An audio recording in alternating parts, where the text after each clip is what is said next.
Bom, paz do Senhor a todos, tudo bem? Boa noite, como é que vocês estão? Espero que todos estejam bem. Hoje, graças a Deus, mais uma segunda-feira, mais um dia. Nós vamos dar continuidade, então, aos nossos estudos da carta aos Gálatas que Paulo escreveu. Hoje nós vamos ver, então, a segunda parte do capítulo 5, que nós começamos a ver semana passada, né? Hoje nós vamos entrar na parte da carta que é a parte mais conhecida por todos, que fala ali sobre os frutos da carne e o fruto do espírito, né? Nós fizemos essa divisão porque essa parte ela é muito importante para deixar bastante tempo para nós falarmos hoje sobre, então, os frutos da carne e o fruto do espírito, né? Bom, vamos orar para nós iniciarmos. Senhor, nosso Deus e nosso Pai, nós queremos te louvar, te agradecer e te engrandecer, papai. Nós queremos aqui diante de Ti, Senhor Deus, louvar o Teu santo nome por esta noite, por mais uma vez podermos estar aqui, Senhor Deus, para juntos estudarmos a Tua palavra e crescermos diante de Ti em graça e em conhecimento. Agora, Senhor Deus, se conosco nesta hora, que os nossos corações, as nossas mentes estejam inteiramente voltados para Ti, Senhor. Repreende toda distração, Senhor Deus, e tudo aquilo que venha tirar a nossa paz nesta hora, Senhor. Também, papai, nos dá sabedoria do alto, sabedoria que vem de ti, Senhor Deus, para nós entendermos a tua palavra, Senhor Deus, e principalmente para nós colocarmos a tua palavra em prática nas nossas vidas, Senhor Deus. Contudo, faz o teu nome, Senhor Deus, sempre grande nas nossas vidas, é o que nós te pedimos, em nome de Jesus. Amém. Amém. Bom, vou projetar aqui para vocês.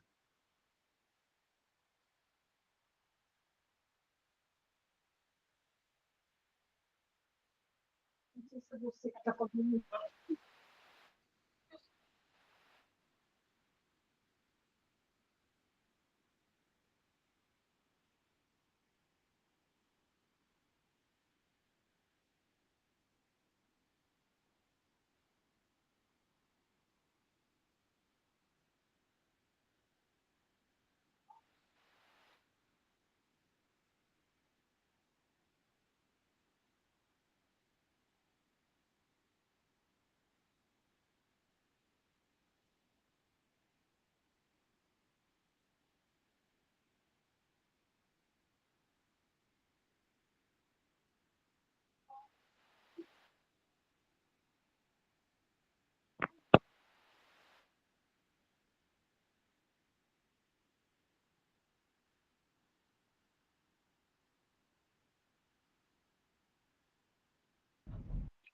Pessoal, vocês me ouvem bem?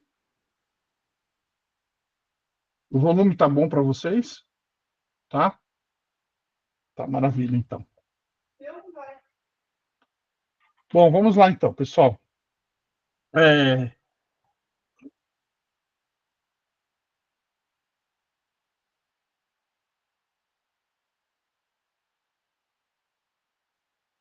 Bom, o que nós vamos ver hoje, então? Nós vamos ver que o Evangelho da Justificação pela Fé, quando aplicado corretamente à vida das pessoas, ele produz o quê? Ele produz uma verdadeira liberdade, tá? Essa verdadeira liberdade, ela não é uma libertinagem, mas é um amor. Isso é importante, né? A gente sempre falar e sempre frisar, como a gente já tem falado aqui desde o início do estudo da Carta aos Gálatas. E a verdadeira liberdade, ela não acolhe as obras da carne, mas acolhe o quê? O fruto do Espírito, tá? A verdadeira liberdade também produz o quê? Unidade e não discórdia. Mas por quê? Porque todo o problema que estava surgindo nas igrejas da Galácia estava causando o quê? Estava causando essa discórdia, essa desunião entre os irmãos, né? E isso fazia com que a unidade não fosse preservada. Bom, vamos lá então. Então hoje nós vamos ver a partir do verso 13 do capítulo 5, que diz assim: Porque vocês, irmãos, foram chamados à liberdade.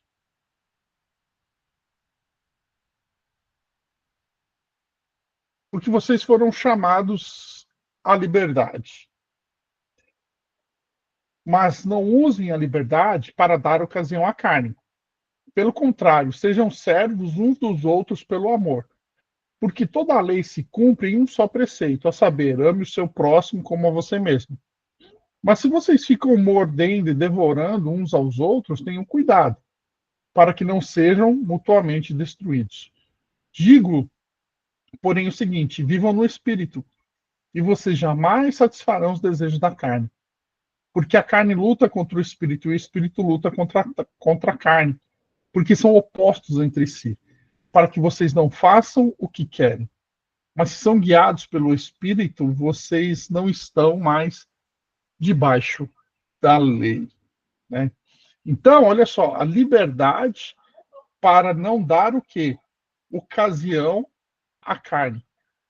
Que essa ocasião à carne é o quê? É a libertinagem. Então, olha que coisa interessante, porque quando a gente fala em liberdade, a gente pensa assim, bom, eu posso fazer o que eu quiser, né? Eu tenho a liberdade para fazer o que eu quiser.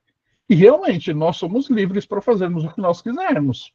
Ué, se você quiser cometer algum pecado, se você quiser cometer algum crime, se você quiser fazer alguma coisa de errada, você é livre para fazer isso.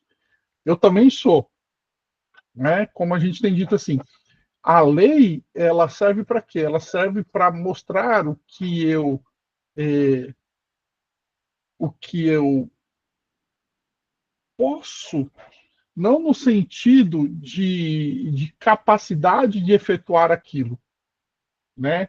O que eu posso e o que eu não posso, porque a capacidade nós temos. Um exemplo, eu tenho a capacidade de cometer um crime qualquer? Tenho. Né? Então, a lei em si, ela não me impede disso. O que a lei faz é o seguinte, a lei, ela aponta o meu erro quando eu erro, e aí a própria lei me traz uma punição. Né? Quando nós falamos, então, dessa liberdade para fazermos o que nós quisermos, nós também temos essa liberdade hoje como cristãos. A diferença é que agora, dentro dessa liberdade, nós escolhermos não fazer aquilo que nos afasta do Senhor, não fazer aquilo que desagrada a Deus, não fazer aquilo que, segundo a Bíblia Sagrada, é errado. Então, essa liberdade, para quem não conhece, essa liberdade para quem não vive, pode parecer um paradoxo, tá? Mas essa liberdade não é uma liberdade, então, para viver em libertinagem, porque eu tenho mandamentos de Jesus que eu preciso seguir, né? Então, olha só, essa liberdade, ela gera um amor em servidão ao próximo, tá? E isso é o quê? É um profundo afeto, uma ternura abnegada, uma compaixão genuína, é uma prontidão para prestar assistência ao próximo, uma grande solicitude para promover o bem-estar do irmão, é longanimidade, perdão. Então, na minha liberdade agora, eu também faço o quê? Eu também amo o meu irmão. Porque escravizados pelo pecado, pessoal, a gente fala que ama as pessoas, mas na verdade a gente não ama. Quando nós somos escravizados pelo pecado, na verdade nós somos egoístas, né? E mais uma série de coisas que faz com que nós não amemos aos nossos irmãos. Então, a liberdade não pode ser uma ocasião para a carne, né? Porque Paulo diz ali, ó, ali no finalzinho, ó, não usem a liberdade para dar ocasião à carne, pelo contrário, que sejam servos uns dos outros pelo amor. Então, eu não posso dar vazão à minha carne para andar em libertinagem, e essa liberdade também me leva o quê? Me leva a amar o meu irmão. É isso que Paulo está falando. Aí Paulo começa, ele continua ainda, né? Porque toda lei se cumpre um só preceito, a saber, ame o seu próximo como a você mesmo. Aqui Paulo está citando Levítico 19, tá? Paulo era um grande conhecedor do Antigo Testamento. Você vê que está em aspas aí, porque é justamente uma citação que ele faz de Levítico 19. Né? No verso 15, ó, mas se vocês ficam mordendo e devorando uns aos outros, tenham cuidado para que não sejam mutuamente destruídos. Então, pessoal, quando a gente fica mordendo e devorando, é uma metáfora, né? Paulo está falando assim, quando vocês ficam atacando uns aos outros, quando vocês ficam de picuinha, de divisão, a gente vai ver isso bem daqui a pouco, quando nós chegarmos lá, nas obras da carne, tá? Vocês estão se destruindo mutuamente, né? Você acha que você acusando outro irmão, você brigando com outro irmão, você está destruindo só outro? Não, você também está se destruindo. Por quê? Por conta da unidade. Nós agora somos unidos com Cristo Jesus, né? Nós somos unidos com os irmãos e unidos na cabeça que é Cristo Jesus. E aí, quando eu faço isso, eu destruo a unidade. Então, eu também estou me matando, né? Quando eu faço isso. Bom, Paulo começa então no versículo 16 a falar do quê? Da luta entre a carne e o espírito, tá? E viver pelo espírito é ser inteiramente guiado pelo Espírito de Deus. E aí, aqui, pessoal, nós temos quatro, quatro posições em que o homem pode estar, tá? A primeira posição é a da libertinagem, tá? O libertino, ele não experimenta esse tipo de luta. Que luta? A luta que Paulo fala ali no capítulo 17. Ó. Vamos ler a partir do 16, porque a partir do 16 agora, ele vai falar sobre essa luta na carne, entre a carne e o espírito, tá? Ó, digo, porém, o seguinte: vivam no espírito e vocês jamais satisfarão os desejos da carne. Porque a carne luta contra o espírito. Aqui vocês estão vendo que espírito é espírito em letra maiúscula, tá? Então é o espírito do Senhor. E o espírito luta contra a carne, tá? Porque são opostos entre si. Por quê? Porque a carne quer gerar frutos da carne, o espírito quer gerar o fruto do espírito em nós, né? Para que vocês, ó, não façam o que querem, mas se são guiados pelo espírito, vocês não estão debaixo da lei. Então nós temos quatro, quatro situações em que o homem pode estar ou pode ser, tá? Primeiro, o libertino. O libertino não experimenta esse tipo de luta, uma vez que ele segue as suas inclinações naturais, tá? Então, aquele que vive em libertinagem, ele não tem essa luta, não tem um espírito ali lutando contra a carne dele. Ele está completamente entregue às suas paixões. Tá? O segundo é o legalista. O legalista, que está destinado à graça e à glória, que foi lembrado da sua pecaminosidade por meio da lei, porém se recusa a aceitar a graça, luta e peleja, sem contudo obter a vitória, sem experimentar o sentimento do triunfo garantido e final. Tá? Esta condição persiste até que finalmente a graça lance abaixo todas as barreiras da oposição.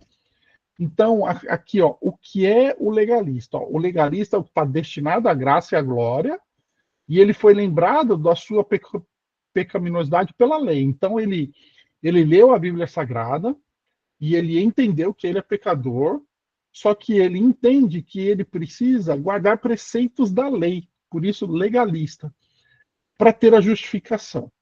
Tá?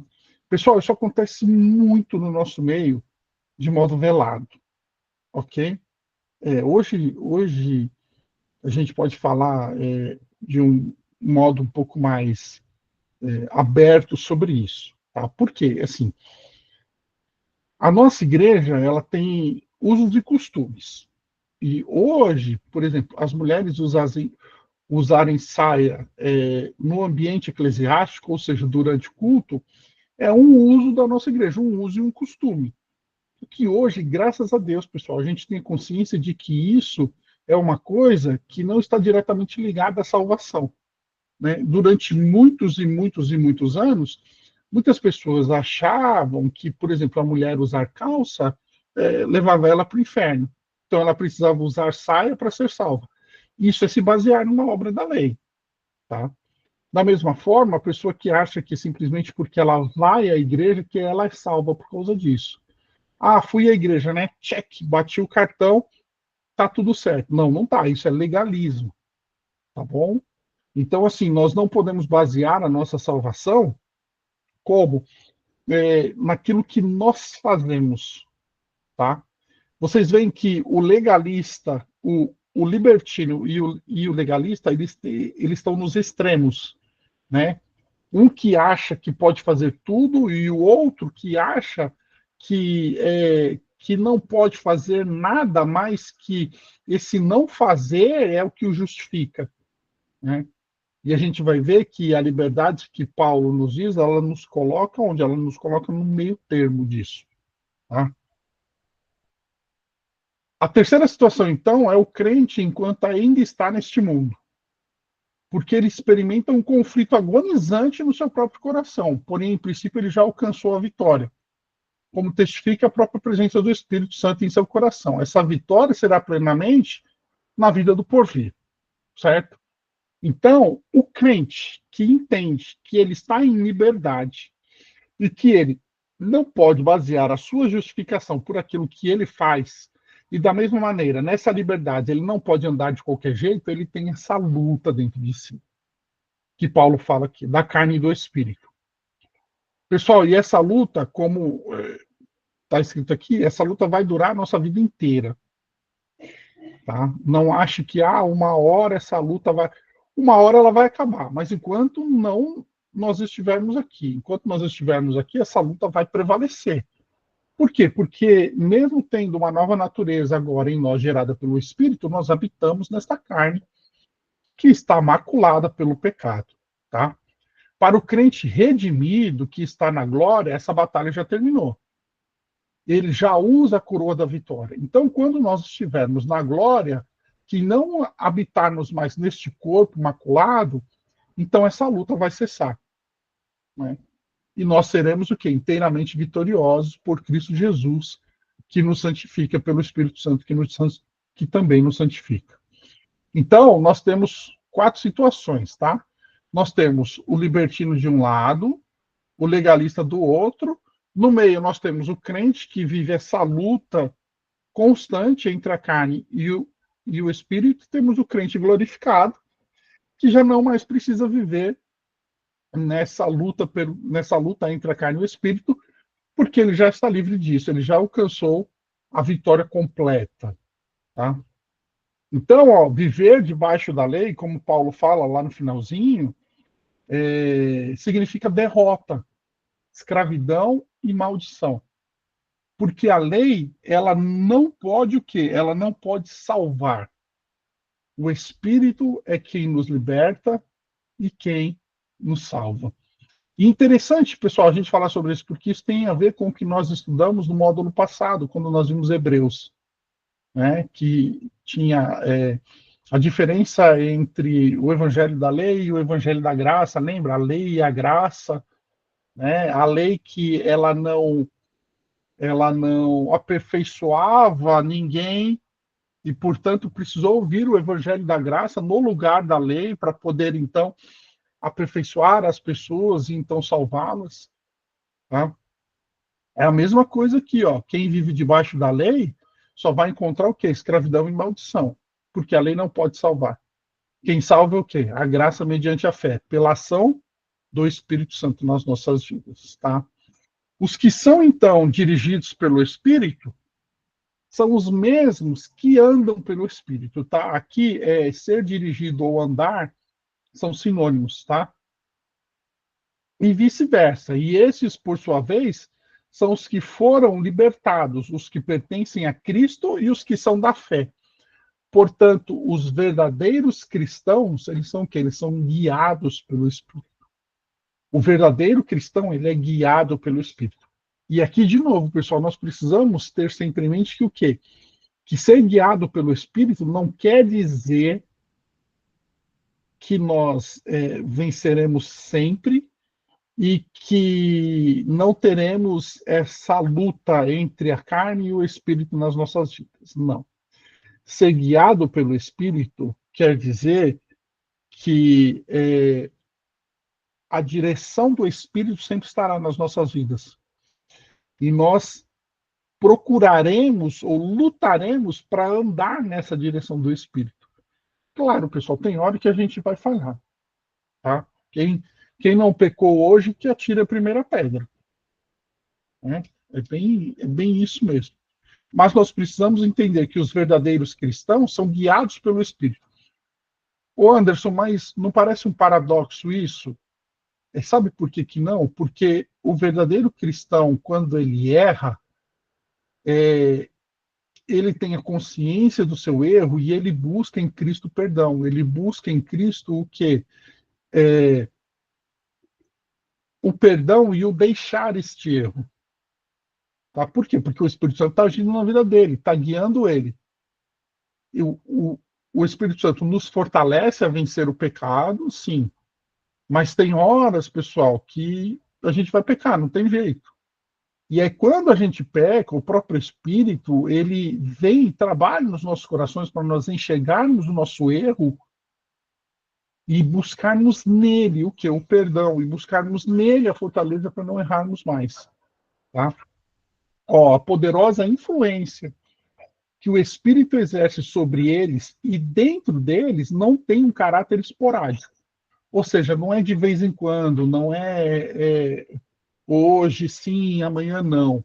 Tá? Não, não é. Como se fosse uma espécie de injeção aplicada aqui e ali nos momentos de maior necessidade de perigo. Não. Ao contrário disso, é algo permanente e constante, tal como supõe o tempo verbal, aqui em Gálatas 18. Quando você busca o tempo verbal no grego, ali, dizer assim, ó, se são guiados pelo Espírito, é que assim, ó, os que estão sendo guiados pelo Espírito. Então, é uma ação constante do Espírito Santo nas nossas vidas, nos guiando, tá? Ó, estão sendo dirigidos pelo Espírito, mesmo quando desobedecem ao Espírito. Ele não os deixa à deriva, mas sim opera o arrependimento em seus corações. Então, assim, o verdadeiro cristão que está nessa luta, ele vai errar, mas quando ele erra, ele se rende de novo a essa ação do Espírito Santo, que é constante, se arrepende do seu erro e volta para o caminho. Né? Ele volta para o caminho. Pessoal, e tudo isso é a ação do Espírito Santo nas nossas vidas. É o Espírito Santo que vai trabalhando, é ele que vai dizendo para nós: olha, isso aqui não está legal, olha, isso aqui não está certo. Né? Por quê? Porque nós éramos escravos do pecado, nós só sabíamos viver como escravos. Então, agora, libertos, o Espírito Santo tem que nos ensinar a viver nessa liberdade, para que essa liberdade não nos leve o quê? A libertinagem. Tá? A direção do Espírito significa o quê? Santificação. É aquela influência constante, eficaz e benéfica que o Espírito exerce dentro do coração dos filhos de Deus, pela qual são guiados e capacitados mais e mais para vencer o poder do pecado que ainda habita neles e para andar nas veredas dos mandamentos de Deus, livres e alegremente. Então, a liberdade que Paulo está falando aqui é a liberdade que nós temos de agora, pelo Espírito, andar naquilo que Deus tem para nós, no caminho de santidade, nos mandamentos dele, fazendo aquilo que o agrada. Né? Vocês estão começando a entender de uma maneira um pouco mais profunda essa liberdade, que eu não posso ser um libertino e andar em libertinagem, achando que eu posso fazer tudo, mas eu também não posso ser um legalista, achando que aquilo que eu deixo de fazer, ou seja, aquilo que eu cumpro, o que me justifica, não é. Então eu deixo de fazer, eu, eu sigo preceitos, mandamentos de Jesus, como o próprio Jesus disse: aquele que me ama obedece aos meus mandamentos, os mandamentos de Jesus. Primeiro, por amor a Jesus, por amor a Deus, e segundo, por amor ao meu irmão. Por amor ao meu irmão, pessoal, é interessante a gente falar sobre isso, porque Paulo vai escrever em outros lugares, e Paulo vai falar assim: olha, se comer carne escandaliza o teu irmão, não coma carne. Olha só que coisa legal. Porque na minha liberdade agora, para não escandalizar o meu irmão, eu posso escolher assim: eu não comer carne, eu não vou comer carne. E aí, quando eu não como carne para não escandalizar o meu irmão, eu estou cumprindo um mandamento de Jesus. E eu estou cumprindo não para me justificar, mas eu estou cumprindo por amor a Jesus e por amor ao meu irmão. Vocês percebem como está tudo intercalado? Está tudo ali bonitinho, tudo amarrado? Vamos lá. É, Aí nós temos algumas coisas que os que andam guiados pelo Espírito, dirigidos pelo Espírito, podem receber, tá? Aqueles que são dirigidos pelo Espírito respiram o ar alegre e revigorante da liberdade moral e espiritual. É uma liberdade moral e uma liberdade espiritual, não mais estando sob a escravidão da lei. Então, eles obedecem aos preceitos de Deus com alegria no coração. Então, quando a Bíblia fala assim para mim, assim, ó, aquele que mentia não minta mais, eu agora deixo de mentir com alegria no coração, sabendo que eu estou obedecendo a Deus, agradando a Deus, por amor a Deus e por amor ao meu irmão também, porque mentir ao outro é privar o outro da verdade, é enganar o outro. Então, quando eu faço essas coisas agora, eu estou fazendo o quê? Com alegria de coração. Por quê? Porque eu sou dirigido pelo Espírito. Né? Eles odeiam e vigorosamente se opõem às obras da carne. Daqui a pouco nós vamos entrar lá nas obras da carne. Eles amam a palavra e o Deus Trino e Uno revelado nela e em todos os seus maravilhosos atributos. A gente tem paixão por Deus. A gente fica fascinado. Pessoal, eu leio o Evangelho e fico fascinado por Jesus. Eu falo, meu Deus, né, assim, quem era aquele homem no sentido de, nossa, quão maravilhoso ele era. Né? O nosso Deus é assim, ele nos fascina. Né? As suas vidas têm em abundância o quê? O fruto do Espírito. Daqui a pouco a gente chega lá no fruto do Espírito. Isso aumenta a sua liberdade de acesso ao quê? Ao trono da graça. Tá? Então agora a graça de Deus está sobre todos. Todas as pessoas. Né? Provérbios, se eu não me engano, diz que o sol nasce para justos e injustos. O que isso quer dizer? Isso quer dizer que, assim, quando Deus dá o sol aquece, né, tem a sua época do ano certa, é bom para a plantação e tal. Isso é a graça de Deus manifestada na vida dos homens. E o sol nasce para justos e injustos, quer dizer assim, a graça de Deus está manifestada para justos e para injustos. A graça de Deus está sobre todos. Deus sustenta a vida. Né? Se a graça de Deus estivesse somente sobre os crentes, todos aqueles que não são crentes, eles morreriam instantaneamente. Tá? Então, a graça é que essa graça precisa, o homem precisa dar vazão a essa graça, responder com fé a essa graça, para que então essa graça se transforme em graça salvífica e ele seja salvo em Cristo Jesus. Tá? É assim que funciona. Mas quando eu sou guiado pelo Espírito, então, essa graça, ela atua na minha vida de uma maneira um pouco mais com uma... Fugiu a palavra agora.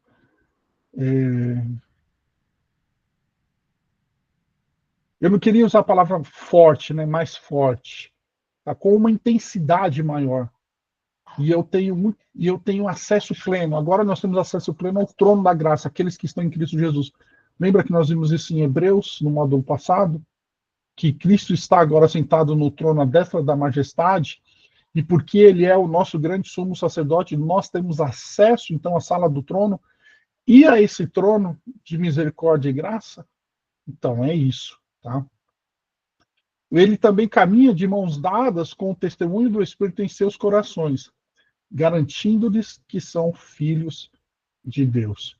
Ou seja, o Espírito do Senhor testifica ao nosso espírito dentro de nós que nós somos filhos de Deus. Esse é um testemunho interior que os crentes têm do Espírito Santo, que prova para eles, que traz a segurança para eles de que eles são o quê? Filhos de Deus.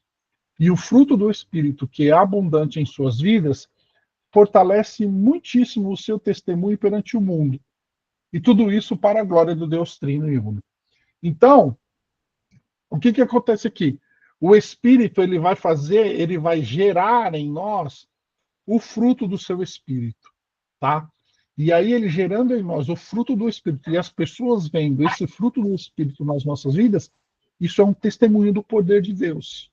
Isso é um testemunho do que o Senhor pode fazer na vida de um homem, tá? Bom, vamos lá então. Nós vamos entrar agora, pessoal, na parte mais pesada, tá? Vamos lá. Primeiro nós vamos do verso 19 até o 21, tá?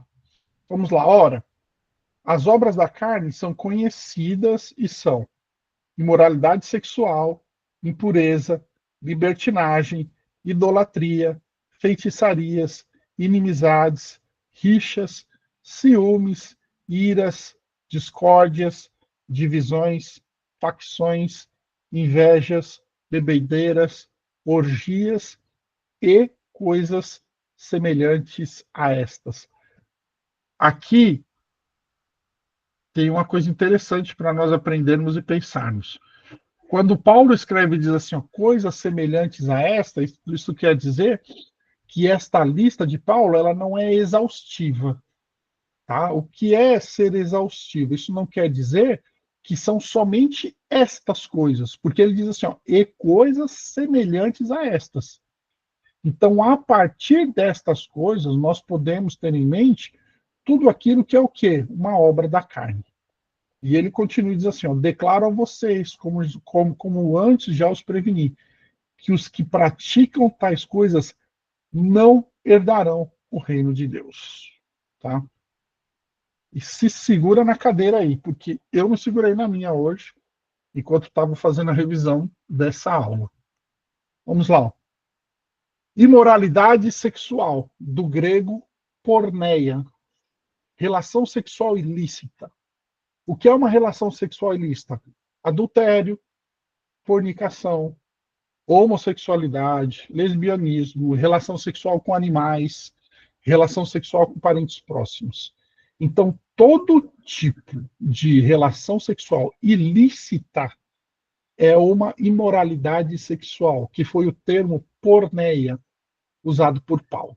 Aqui tem uma coisa interessante, tá, pessoal? Por exemplo, a diferença entre adultério e fornicação, tá? O casado não fornica, o casado adultera. E o solteiro não adultera, o solteiro fornica. A não ser quando o solteiro se relaciona com alguém casado. Aí ele também comete o adultério, tá? Mas no caso assim, ó, duas pessoas casadas que se relacionam ilicitamente cometem adultério. Duas pessoas solteiras que se relacionam ilicitamente, sexualmente ilicitamente, elas praticam o quê? Fornicação, tá? É interessante a gente ver isso porque, às vezes, na Bíblia Sagrada, adultério e fornicação são usados como sinônimos, tá bom? E em alguns outros lugares, não. Então, aqui, pessoal, pelo amor de Deus, todo mundo aqui tem mais de 18 anos, vacinado, né, batizado, e a gente pode falar dessas coisas abertamente aqui, né? Por exemplo, você vê ali, ó, relação sexual com animais, tem gente que pratica? Tem. Relação sexual com cadáveres, né? E tantas outras coisas que nós vemos por aí. Então, qualquer tipo de relação sexual ilícita é o quê? É uma obra da carne, tá? O Anderson, qual é a relação sexual lícita? A relação sexual lícita é uma só: marido e mulher devidamente casados no seu leito conjugal, ok?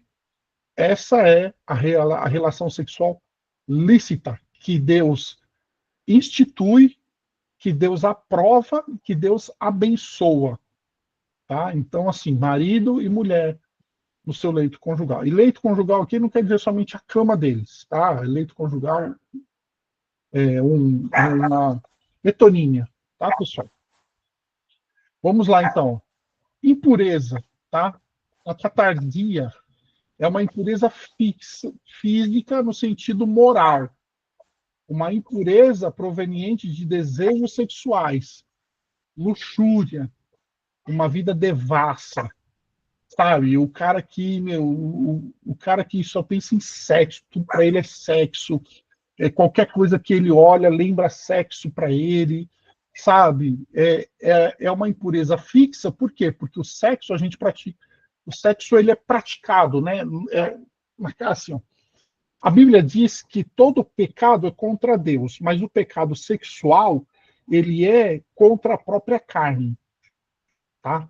E aqui, pessoal, tem uma coisa importante, porque toda relação sexual é um pacto de sangue. Tá?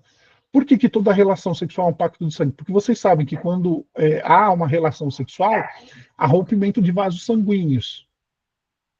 Então, a relação sexual, ela é o que? É um pacto de sangue. Tanto que Paulo escreve e diz assim, ó, falando de uma relação sexual ilícita, se eu não me engano, é em Coríntios, que ele diz assim, ó, o que o que pratica uma relação sexual com a meretriz, ou seja, com uma prostituta, ele se torna um só corpo com a prostituta. Por quê? Por causa desse pacto de sangue. Tá? Então, assim, ela é praticada na carne, então ela é esse pacto de sangue, mas ela é moral. Aqui, a impureza é moral, porque é o cara que só pensa nisso. Entendeu? Os desejos, ele fica desejando as mulheres passam, ele fica. E as mulheres também. Né? A pessoa deseja o outro, sabe? Isso é impureza, tá? Libertinagem, tá? Azeugeia, luxúria desenfreada, excesso, licenciosidade, lascívia, libertinagem, caráter ultrajante, impudência, desaforo, insolência. É o cara que vive de qualquer jeito. Qualquer jeito. Não tem regra nenhuma para ele, tá? Ou para ela, tá? Não tem regra nenhuma para essa pessoa. Vive de qualquer jeito, anda de qualquer jeito, sabe? Aquela pessoa que fala assim: ah, não tô nem aí, eu faço mesmo. Ali, ó, caráter ultrajante, impudência. Você sabe o que é impudência? Tá certo aí, tá? Não é imprudência, não, é impudência. Alguém sabe o que é impudência? Pergunta de prova. Vamos lá, não vale procurar no Google. É falta de pudor? Falta de pudor. Exatamente, Suzana Maria. Ponto no caderno da Suzana. O impudente é aquele que pratica sem ter vergonha, sabe? Ele fala assim, ó, pratiquei mesmo e acabou e vou praticar de novo. É aquele que não está preocupado com o quê? Ele não tem vergonha, ele não tem pudor, ele não se preocupa com a consequência. Ah, vou lá, faço mesmo. O que der depois eu dou um jeito. Tá? Tudo isso, pessoal, está dentro do quê? Tudo isso está dentro de libertinagem. Tá bom? Vamos lá, vamos prosseguir. Vocês estão aí, né? Licenciosidade, já, que é a pessoa que acha que tem licença para praticar qualquer coisa. Tá? Ah, eu tenho uma licença para isso, eu sou livre para fazer isso. Tá bom? Para praticar o que ela quiser, sem ter uma responsabilidade, tá? Diante daquilo. Vamos lá, vamos continuar. Idolatria, do grego, idolatreia, que é uma adoração a deuses falsos, ou uma idolatria de festas sacrificiais formais celebradas para honrar falsos deuses. E aqui, pessoal, entra a festa junina, tá? Tá bom? Deus da cobiça, ó, como adoração a Mamon. No plural, os vícios provenientes da idolatria e peculiares a ela. Ou seja, tudo aquilo, então, que vem de uma adoração a falsos deuses, como, por exemplo, o deus da cobiça, que era Mamon, e tudo aquilo que gera em nós, então, essa adoração é considerado o quê? Uma idolatria, certo? Por isso, saiba de uma coisa, se você andou aí nas festinhas juninas, aí você já sabe, depois da nossa aula, o que você tem que fazer. Vamos orar, né? Feitiçarias. Olha que interessante, feitiçarias. Porque o nome grego. Mas e o Natal? Eu já falo sobre. Tá, vamos lá. E o Natal?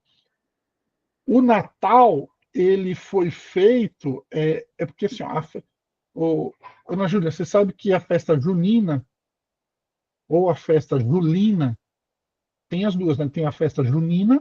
A festa junina é em junho e a festa julina ela é em julho, tá? Essas festas elas são para Santo Antônio, São João, elas são em homenagens a esses santos, tá? O Natal é em homenagem a Jesus. Viu a diferença? Jesus é um falso Deus? Não. São José, Santo Antônio, eles são o quê? Eles são falsos deuses. Então, toda a festa destinada a eles que a gente participa, nós estamos participando do quê? De idolatria. A escolha foi por um feriado pagão, mas foi uma forma de ressignificar. Tá? Por quê? 25 de dezembro era a festa do solstício de verão. Eu não sei se vocês sabem ou não, mas 25 de dezembro é o dia mais longo do ano. É quando o sol nasce mais cedo e se põe mais tarde. Vocês sabiam disso? Pelo menos no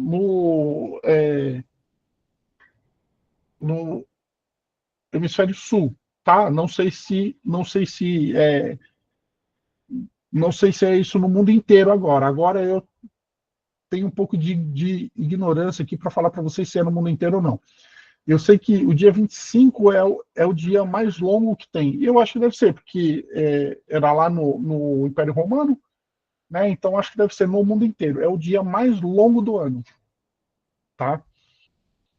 Então, nesse dia, o que eles faziam no Império Romano? Eles faziam uma festa ao Deus Sol, porque é o Deus do dia, o Deus Sol. Por isso que chama solstício de verão, tá?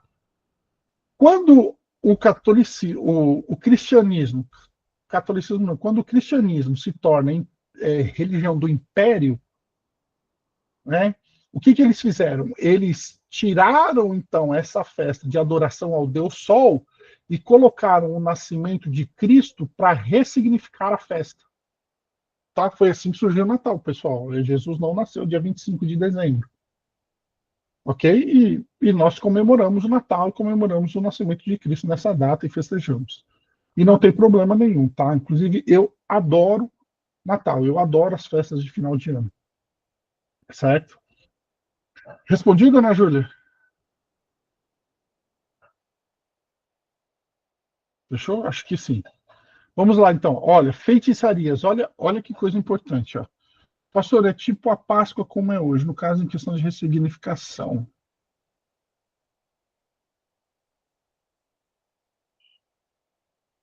Antes era para lembrar a saída do Egito, agora a morte e a ressurreição de Cristo. Tem um novo significado para ela. Exatamente. Tá? A Páscoa para o judeu é o êxodo, é a libertação deles do Egito. Tá? A Páscoa para nós, a gente celebra a Páscoa em Cristo Jesus, que é o nosso Messias, Cordeiro Pascal. Eu não sei se concordo com ressignificação. É. Aí, Ana Júlia, é uma coisa para nós discutirmos. Certo? Vamos lá? Deixa eu ver. Declaração, só para eu controlar o horário aqui, tá? É isso aí, estamos no horário. Vamos lá. Olha só que interessante no feitiçarias. Porque o termo para feitiçarias é farmaqueia, que é a raiz de farmácia. Olha só. Uso ou administração de drogas, envenenamento, feitiçaria. Aí também tem artes mágicas, frequentemente encontrado em conexão com a idolatria, é estimulado por ela, porque são geralmente feitos o quê? A falsos deuses. Metaforicamente, as decepções e seduções do quê?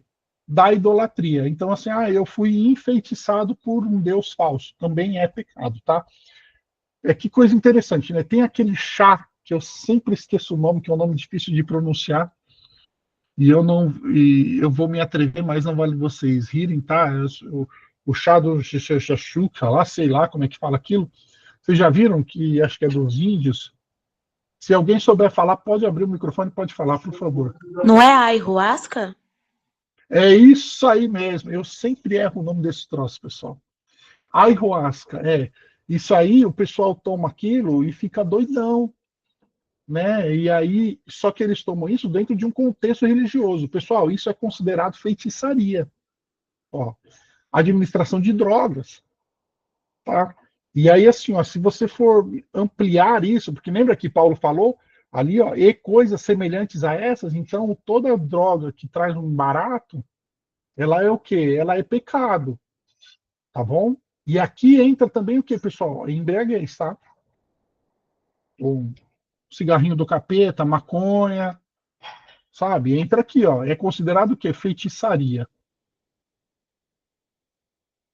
Só por curiosidade, o Gustavo pôs, o solstício de verão, 21/12, é o dia mais longo do hemisfério sul, no hemisfério norte é o dia mais longo, é 21 de junho. Aí, tá vendo? E é dia 21, né? Então, eu não sei então porque colocaram dia 25, tá? Eu tinha para mim que era dia 25, mas é isso aí, tá certo? É o dia mais longo do ano mesmo. Depois eu procuro certinho para vocês porque que eles festejavam lá no Império Romano no dia 25 e trago para vocês, prometo para vocês, tá? Vamos lá, vamos prosseguir. Agora, a próxima palavra. Inimizades, do grego ectra, né? Que é realmente inimizade, ou causa de inimizade. Tá? Não é só você ter uma inimizade, mas você causar uma inimizade com alguém. Que fere direto o quê? Na união. Né? Somos todos membros de um único corpo, unidos à cabeça que é Cristo.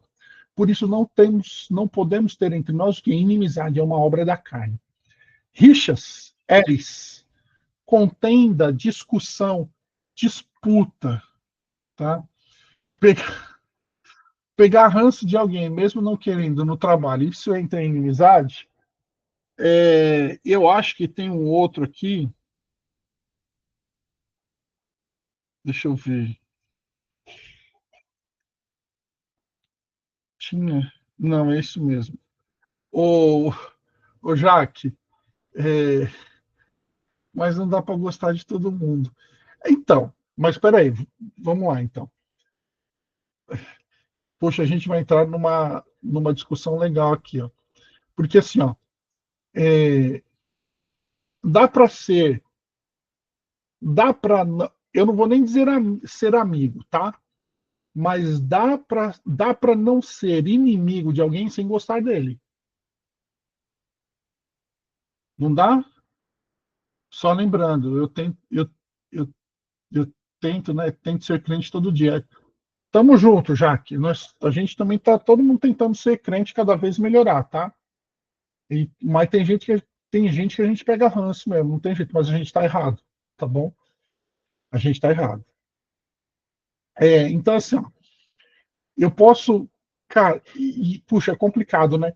Porque eu acho que se a gente não gosta da pessoa, a gente precisa orar para saber por que que a gente não gosta, porque às vezes o problema está na gente, não está nem na pessoa, tá?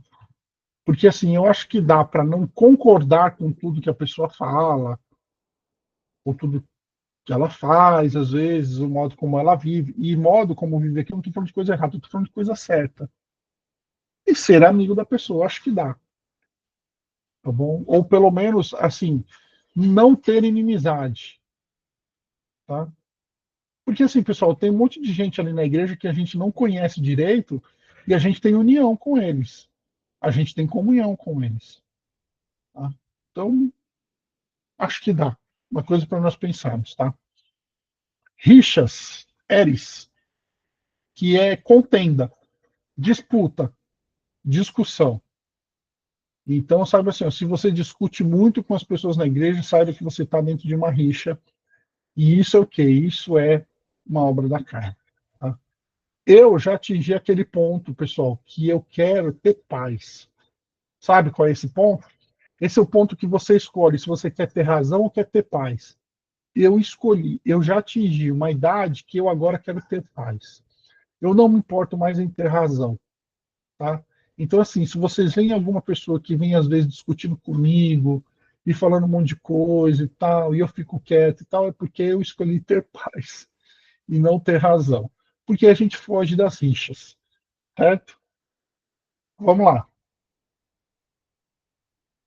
Ciúmes. Olha que interessante. O termo grego para ciúmes é zelos, tá? Mas aqui não é no sentido positivo, é no sentido negativo, é no sentido pejorativo, tá? É uma excitação da mente, um ardor, um fervor do espírito, uma rivalidade invejosa e contenciosa, um ciúme mesmo, tá bom? É uma rivalidade invejosa, assim, de causar contenda, uma pessoa que tem ciúme da outra, que fala assim, ó, você tem uma amiga e a sua amiga está de amizade com a outra, você fala assim, ó, você não vai ter amizade com aquela pessoa. É uma rivalidade, é contenda, tá? Então, esse tipo de ciúmes, pessoal, e até entre casais, tá? Namorados, noivos, casados, o ciúme, até certo ponto, ele é saudável. Até certo ponto, porque o ciúme mostra que você tem zelo, que você se preocupa, não é? É legal você ver que a outra pessoa sente um ciúme de você, assim, é legal, é gostoso, faz bem pro ego, não faz? Mas até certo ponto, né? Porque aí quando se torna um ciúme excessivo, um zelo excessivo, pessoal, aí não, aí é perigoso, tá? Bom, o Giovanni escreveu Romanos 12, 18 e 19, é sobre isso? Tentar ter a paz com todos, e é exatamente isso. Tá? Tentar ter a paz com todos, exatamente isso, Giovanni. Psicopata. A Jaque já chegou dando voadora, né? Psicopatas. Ó. É uma das piores sensações. Ciúme é sempre ruim, o ciúme ele tem que ser na medida certa, né, pessoal? Porque senão ele é ruim pra gente e ele é ruim pra outra pessoa também, né? Porque, puxa, é complicado, né? Vamos lá. Iras, no grego, tumos. Paixão, mas paixão aqui no sentido também pejorativo, tá? Lembrando, pessoal, que aqui são todas obras da carne, tá? Então são paixões. Para você ver que são obras no plural, tá? Paixão, raiva, fúria, uma ira que ferve de forma imediata e logo se acalma outra vez. Aqui é o que a gente fala do pavio curto, sabe? O cara que explode por qualquer coisa é isso, ele se ira. Qualquer coisa ele fica irado, e aí quando ele fica irado, ele toma atitudes que são desproporcionais. Ele toma atitudes que são em grau muito alto. É uma pessoa que se ira com facilidade. Tá bom? Vamos lá. Discórdias, do grego, eritheia. Olha que coisa interessante, porque aqui o significado está dentro da política. Ó. Uma propaganda eleitoral ou intriga por um ofício. Tá? No Novo Testamento, uma distinção requerida, um desejo de colocar-se acima, um espírito partidário e faccioso, que não desdenha o que? A astúcia. Então, a discórdia é aquele astuto que faz uma propaganda, ele faz uma intriga. Aqui não é fofoca. A fofoca está dentro, tá? A fofoca ela pode ser essa propaganda eleitoral, essa intriga que causa discórdia, tá? Porque a pessoa que faz essa discórdia, ela tem um espírito partidário, ela quer dividir, ela quer formar uma facção. Tá? Então ela faz o quê? Ela causa discórdia entre os irmãos. Olha que coisa interessante. Né? Vamos lá. Ó. Divisões. Dicostasia, tá? É uma dissensão, uma divisão, realmente, como diz a própria palavra. Facções. Do grego, aireses. Um grupo de homens escolhendo seus próprios princípios. Dissensões originadas da diversidade de opiniões e objetivos. Pessoal, olha que coisa interessante, porque assim, ó, nós temos diversidade de opiniões, não temos? Às vezes nós divergimos em opiniões. E isso, pessoal, é super saudável. Agora, o que essa opinião e esse objetivo que diverge não pode causar é o quê? É uma divisão, é uma facção. Eu chego lá na mocidade hoje e eu começo com a discórdia. Olha que coisa interessante. Eu começo com uma discórdia, eu começo a fazer uma fofoca do pastor Edu. Aí eu vou, faço em um, faço em outro, faço em um, aí dá uma discórdia ali no grupo. Aí essa discórdia vira uma divisão. Aí eu vou e falo assim: olha, já que vocês concordam comigo, então vamos formar um grupinho nosso. Aí esse grupinho é o que? É uma facção. Isso é uma obra da carne. Porque Há diversidade de opiniões? Há diversidade de objetivos? Mas isso não pode nos separar, tá bom? Não pode nos separar. Nós temos que viver em comunhão uns com os outros irmãos. E a inveja, tá? É o pitonos, inveja mesmo. Ou o que é o quê? Motivado pela inveja. As famosas panelinhas. Giovanni, depende, tá? Porque assim, a panelinha, ela, ela funciona de uma maneira positiva, desde que ela não seja tampada, tá? Porque assim, ó, a gente quando se torna, a gente quando se torna líder, a gente passa a ter uma visão diferente sobre panelinha. Porque a gente olha um grupo muito grande, o nosso grupo é um grupo grande, pessoal. Nós temos mais de 200 jovens ali. Nós olhamos e nós vemos que tem os grupos que nós chamamos de panelinhas. E isso é interessante. Por quê? Porque as pessoas têm uma identificação. O que a panela não pode ser é tampada, ou seja, ela não pode ser fechada. Ela não pode não admitir novas pessoas, entendeu? A partir do momento em que os grupos estão ali, mas os grupos acolhem aqueles que chegam que são iguais a eles, cara, sem problema. Certo?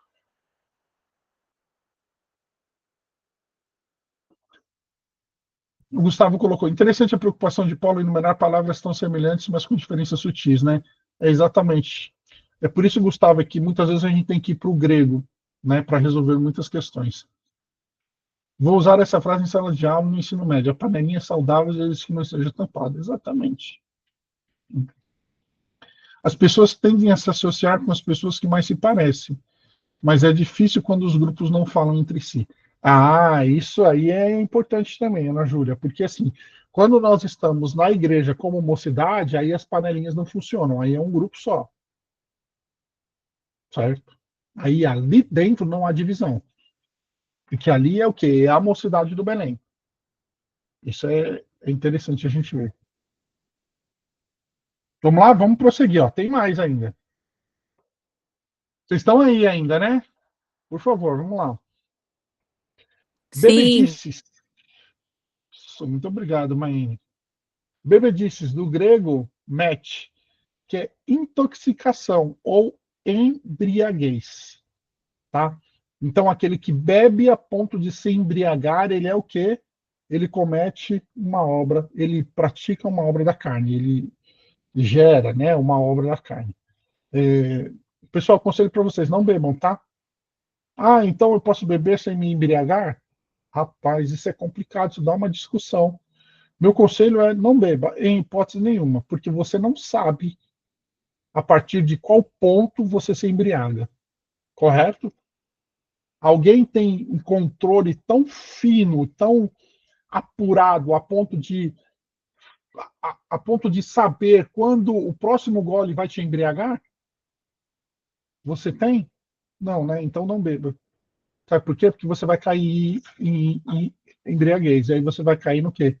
Na bebedice, tá? Ó, foge toda aparência do mal, tá? Sai correndo.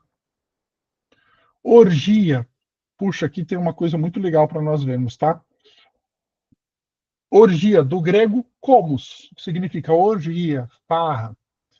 Pessoal, de novo, somos todos maiores de 18, batizados, vacinados e tal. Todo mundo sabe que é uma orgia, certo? É sexo em grupo, ok? Um grupo praticando sexo, todo mundo com todo mundo, ok? Só que a orgia, ela tem, segundo o comos da Bíblia, aqui, o grego bíblico, ela tem um início. A orgia, nesse caso, não tem a ver com sexo, mas com a farra. Então, já que ela tem assim, ó, a sua gênese, o seu início é na farra, mas ela termina no sexo. Olha só, uma procissão noturna e luxuriosa de pessoas bêbadas, esse é o significado etimológico, tá? e galhafoeiras, ou galhafoeiras, assim, as pessoas que saem comemorando e tal, que após um jantar desfilam pelas ruas com tochas e músicas em honra a Baco. Baco é o deus do sexo na Bíblia Sagrada. E de Baco você tem a palavra bacanal, que é também um sinônimo de orgia, tá? Ou algum outro deus, e cantavam e tocavam diante das casas de amigos e amigas. Por isso usado geralmente para festas e reuniões, para beber, que se prolonga até tarde e que se favorece a folia. Só que isso aqui leva ao quê? Ao sexo. Porque aquela euforia de sair bebendo e sair festejando com música alta, as pessoas se inflamavam tanto a ponto de praticarem sexo entre si, sexo grupal. Tá? É aí que está a questão da orgia. Tá bom, pessoal? Ela surge assim. E aí Paulo diz assim: ó, os que praticam tais coisas e coisas semelhantes a essas não herdarão o quê? O reino de Deus. Tá? Agora, graças a Deus, acabou. Vamos lá para a parte boa. A partir do verso 22, ó.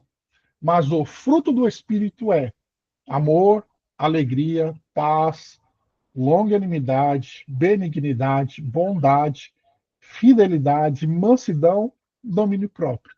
Contra estas coisas não há lei. Alguém escreveu aqui. Ana Júlia Baco era um deus grego, né? Isso, era um deus grego. Tá? Bom, vamos lá então. Há uma diferença aqui que precisa ser bem definida por nós, que já é no texto, mas às vezes passa desapercebida, tá? Que no verso 19 diz as obras da carne, no plural.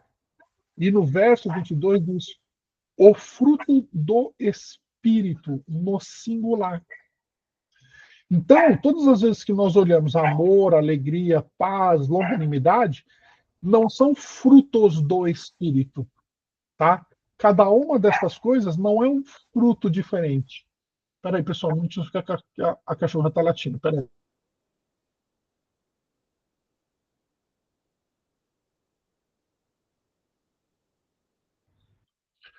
A cachorrinha do pastor Edu e da Carol tá aqui em casa passando uns dias aqui.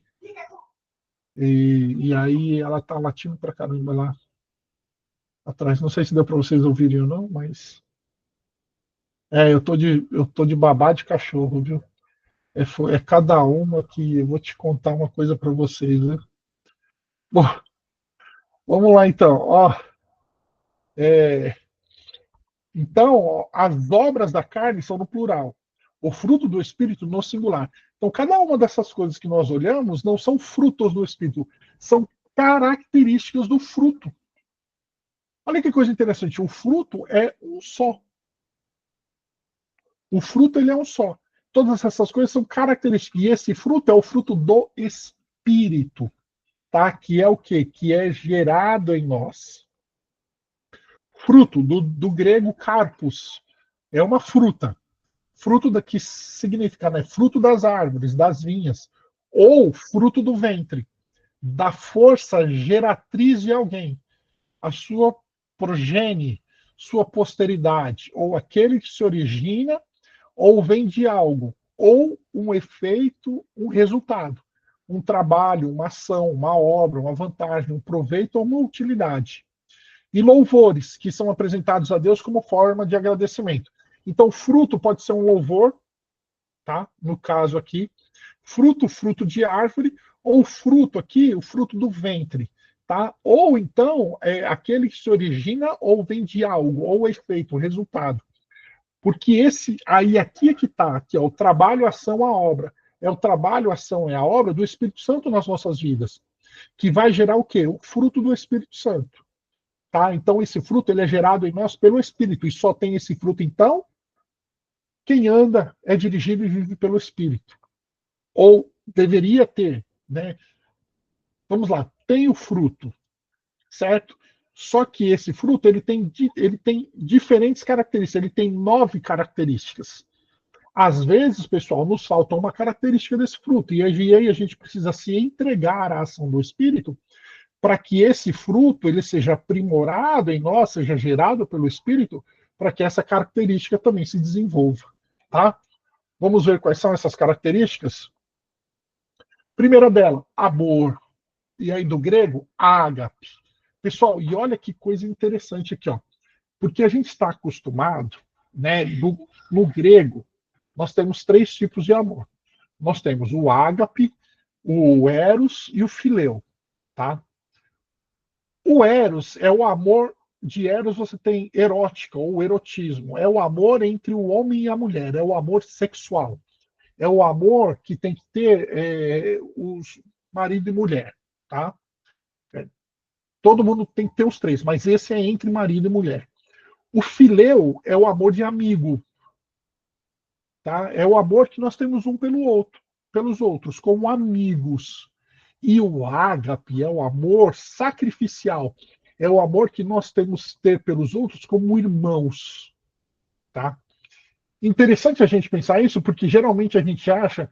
Quem aqui nunca ouviu dizer assim, ágape é o amor somente de Deus, somente de Deus tem ágape, né? E olha que interessante, porque Paulo, quando traz aqui o amor como uma característica do fruto, ele traz ágape, ele não traz fileu. Por quê? Porque Paulo está dizendo assim, ó, a liberdade do Espírito gera um fruto no Espírito que se manifesta em amor pelos nossos. Você não conhecia os 3, Aline? É legal, né? Pesquisa depois, tá? Os 3 amores cristãos. Tá? Ágape, eros e fileu. Então, quando Paulo traz o amor ágape aqui, Paulo está querendo falar assim, ó, esse amor sacrificial pelo seu irmão, muitas vezes vai limitar a sua liberdade. Como no caso de comer carne. Comer carne escandaliza o teu irmão, então não coma carne. Não limitou a minha liberdade e eu deixo de praticar por amor ao meu irmão, é o amor ágape, que é esse amor sacrificial, que foi o amor que moveu Cristo a se entregar por nós na cruz do Calvário. Olha que legal, pessoal, que bonito isso. Vamos lá. Alegria, chara, significa alegria, satisfação. Tem que praticar todo dia. Bem-vindo ao clube, Jaque. Nós também. Chara, alegria, satisfação. A alegria recebida de você, causa ou ocasião de alegria, de pessoas que são o prazer de alguém. Ou seja, quando eu encontro uma pessoa que eu gosto dela, eu fico feliz, sabe? E aí você olha assim, meu, cara, nossa, eu fiquei tão feliz de te encontrar aqui hoje. É essa alegria, é essa satisfação. Por quê? Porque essa alegria gera união. Né? E a união era um dos problemas que estava acontecendo onde? Na Igreja aos Gálatas. O Gustavo Lima pôs aqui, ó.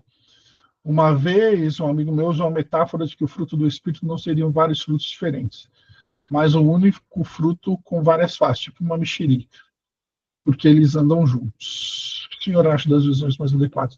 Então, geralmente o pessoal usa a mexerica como exemplo. Eu acho que nesse caso aqui, tudo bem, você pode usar. Tá? O problema é quando a gente usa, por exemplo, o ovo para falar sobre a Trindade, tá? Não, aí não tem nada a ver. Mas nesse caso aqui sim, tá? Só que cada gomo da mexerica tem uma característica, certo? Como a gente está vendo aqui. Então a alegria é essa satisfação, mas é uma alegria assim de ser causado por estar em comunhão com os irmãos, tá? Paz, eirene, tá? É um estado de tranquilidade nacional, porque primeiro parte do princípio de guerras entre nações, tá? A ausência da devastação e destruição da guerra, paz entre os indivíduos, né? Então, primeiro aqui você tem o quê? Uma questão de paz nacional, territorial, tá? Aí depois você tem uma harmonia, concórdia, segurança, seguridade, prosperidade, felicidade, da paz do Messias.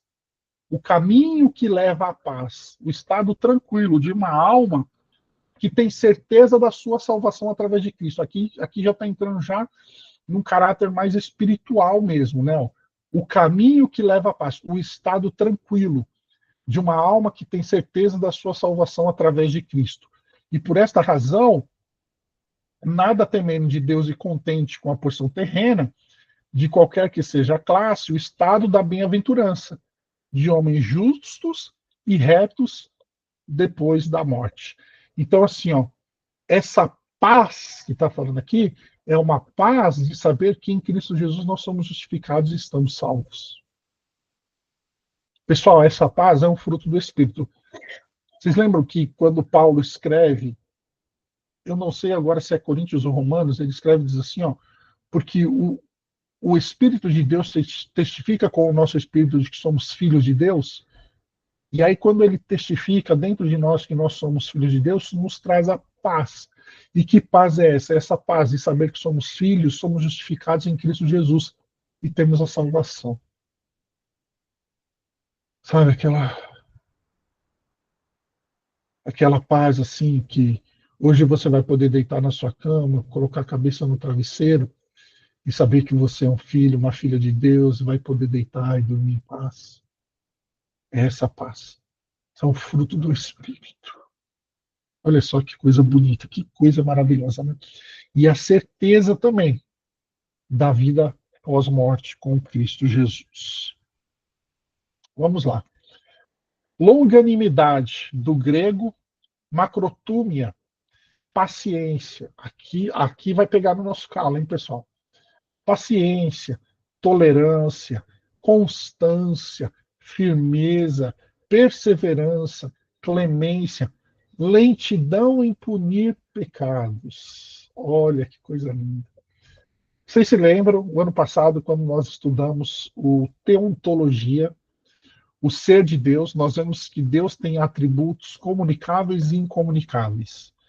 Os incomunicáveis são os que ele não comunica com o homem, como, por exemplo, soberania, é, é, ele tem todo o poder, ele tem toda a ciência, a onisciência, a onipotência, a onipresença, são atributos exclusivos dele. E tem alguns atributos dele que ele comunica com o homem, quando ele criou o homem. A longanimidade é um deles, tá? Porque Deus é longânimo. Pessoal, hoje eu estava pensando nisso. Hoje eu estava pensando sobre isso. Eu falei, se Deus não fosse longânimo, nossa, aí, pessoal, eu já tinha me dado mal já. Puxa, porque a gente, ou o Senhor tem uma paciência, o Senhor tem uma longanimidade com a gente. Ele tem uma paciência, uma tolerância com a gente. Sabe, a gente vai orar, vai pedir perdão do pecado, e o Senhor lá do céu pensa, olha lá, meu filho, de novo. Com amor, com paciência. E aí, nós temos que ter isso também, para com os outros nas nossas vidas. E isso é o quê? Isso é uma característica do fruto do Espírito. Antes, enfrentar o suicídio entra nesse fruto. Saber que tem a proteção de Deus e não sentir medo. Ou é paz no sentido geral. Ou já que eu acho que pode ser, tá? Enfrentar o suicídio é bem complicado. Mas eu acho que essa característica do fruto do Espírito te ajuda sim. Saber que você é uma filha de Deus, que Deus te ama, que Deus te guarda, que Deus cuida de você, que não é porque você está passando problema e não é porque você está tendo dificuldade muitas vezes para obedecer que Ele te ama menos, Ele não te ama menos. Não há nada, parece um clichê isso que eu vou falar, tá? Essa frase não é minha, tá? Mas não há nada que nós podemos fazer para Deus nos amar mais ou menos. Não há nada que eu faça que Deus me ame menos e não há nada que eu faça que Ele me ame mais. Ele me ama na sua completude. Ele nos ama a ponto de enviar o seu filho para morrer por nós numa cruz. E aí esse Deus que nos ama tanto a ponto de enviar o filho dele unigênito para morrer por nós numa cruz, agora qualquer escorregãozinho nosso, qualquer dificuldadezinha nossa vai nos abandonar? Não, não vai. Ele nos ama tanto, tanto, tanto, tanto que o amor dele não cabe nas nossas mentes, mas cabe no nosso coração. A gente pode viver esse amor todos os dias. Então, sim, é um dos caminhos para enfrentar a questão do suicídio. Tá? Saiba disso, viu, Jaque? Vamos lá. Então, ó, longanimidade. Nós temos que ser, pessoal, longânimos uns com os outros. Tá? Nós tivemos um caso em que uma pessoa nos procurou pedindo punição para outra pessoa. E estava incisiva, querendo que a outra pessoa fosse punida, a outra pessoa fosse punida e tal. E aí, em uma reunião, foi dito para aquela pessoa assim: quantas vezes você veio aqui nos procurando pedindo perdão e você foi perdoado? E agora você está querendo que puna o outro dessa maneira? Sabe? Então, assim, a gente tem que ser longânimo com os outros, porque a gente quer graça para a gente e juízo para os outros, né? Não, mas do mesmo jeito que a gente quer ser tratado quando a gente peca, a gente tem que tratar também o outro.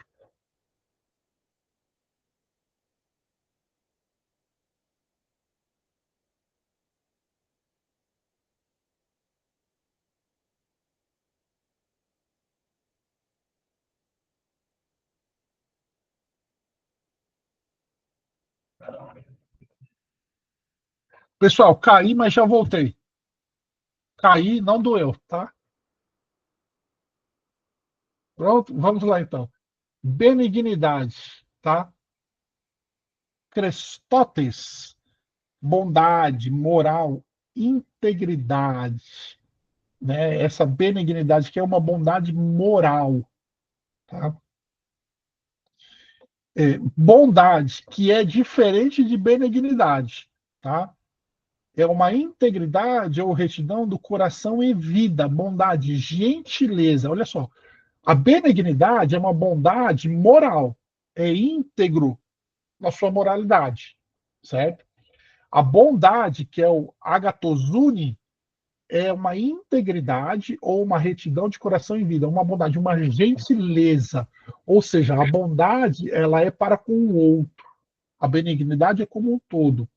A bondade é para com o outro, é aquele que é gentil, que é bondoso de coração, tá? Vamos lá, fidelidade, pistis. Pistis aqui pode ser duas coisas, tá? E aqui, pessoal, você tem a raiz de pistis, que significa o quê? Fé, tá bom? Também. Olha só, convicção da verdade de algo. Fé, no Novo Testamento. De uma convicção ou crença que diz respeito ao relacionamento do homem com Deus e com as coisas divinas, geralmente com a ideia inclusa de confiança e fervor santo, nascido da fé e unido com, ou seja, unido com Cristo, unido com Deus, unido com o Espírito Santo, nós temos fé. E também, nesse contexto aqui, o que é mais provável que seja, fidelidade, lealdade, o caráter de alguém que se pode confiar. É como Jesus falou, é o homem que diz sim é sim, e é o homem que diz não e é não. É aquele que diz assim, não, você pode confiar. Ele falou para você, falou, então você pode confiar. Tá? É fidelidade. É essa pessoa que é fidedigna. Tá? Mansidão, praotes, gentileza, bondade, humildade. Vocês vão ver que os termos eles têm a ver como bondade e benignidade, mas eles não são exatamente iguais, né, como o próprio Gustavo falou, porque aqui essa gentileza e essa bondade está diretamente ligada a uma humildade. Não é aquela pessoa que te olha com ar de superioridade. Não. Ele é humilde, ele senta com você, ele conversa. E aí ele demonstra benignidade. Vocês vão ver que são características de um único fruto, por isso que elas têm a ver umas com as outras. Tem uma relação. Alguém quer falar alguma coisa? Não? Aí, Também não. aí, pronto. Vamos lá. Domínio próprio. Esse pega no nosso calo também. Hein? Do grego, egrateia. Autocontrole. Virtude de alguém que domina seus desejos e paixões, especialmente seus apetites sensuais ou sexuais, né? Domínio próprio.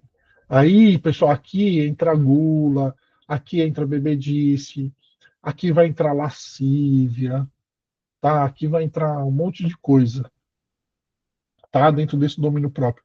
A gente tem que ter o quê? A gente tem que ter, pessoal, domínio próprio, tá?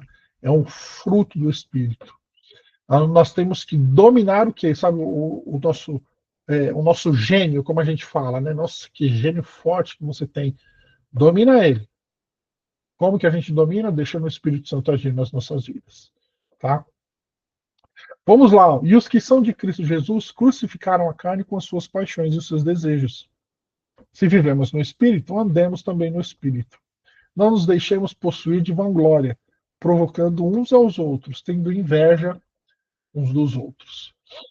Crucificados com Cristo é matar a velha natureza e ter a nova natureza gerada pelo Espírito Santo. O velho homem e os velhos vícios já não fazem parte da vida daqueles que servem ao Senhor. Nós estamos crucificados com Cristo. Se a fonte da nossa vida é o Espírito, ao Espírito devemos permitir dirigir os nossos passos de maneira que cresçamos, avançando passo a passo para a plena consagração ao Senhor. Paulo combate também a inveja e a vanglória, tá? Ou deixem que o fruto do Espírito expulsem as obras da carne. Por que Paulo está combatendo a inveja e a vanglória? A inveja por olhar o outro que tem mais características do fruto do que eu e sentir inveja dele, e a vanglória de olhar o outro que tem menos características do fruto do Espírito que eu e achar que eu sou melhor. Paulo combate isso, porque Paulo diz assim, é gerado pelo Espírito. E esse gerado pelo Espírito, pessoal, depende de tantas coisas. Depende do tempo de caminhada com o Senhor, sabe? Depende da entrega que você tem ao Senhor. Quanto mais você se entrega, mais o Espírito gera o fruto na sua vida, tá? Então depende de muitas coisas. Então a gente não pode olhar para o outro com inveja de querer ter o que o outro tem e nem com vanglória, por achar que o quê? Que nós somos melhores do que o outro porque temos mais características do fruto. E aí deixem que o fruto do Espírito vai expulsar as obras da carne. Então, o que eu faço? Me entrego ao Espírito de Deus. Deixo ele trabalhar na minha vida. Deixo ele gerar o fruto na minha vida. E o fruto vai expulsar as obras da carne da minha vida.